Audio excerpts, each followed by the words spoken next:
你搞到部車咁樣點揸出街啊？對唔住，咁靚點揸出街啊？梗係靚啦，我嚟整噶嘛。整花咗點算咧？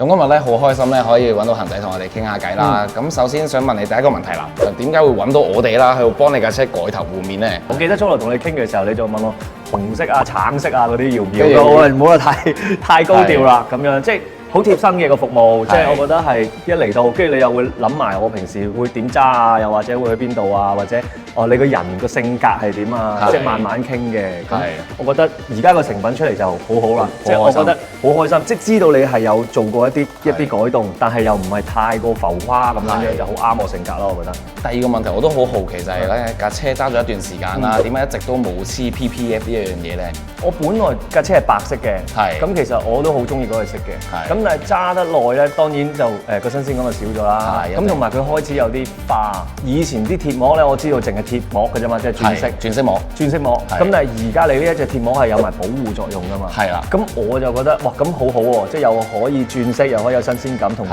佢又可以保護架車。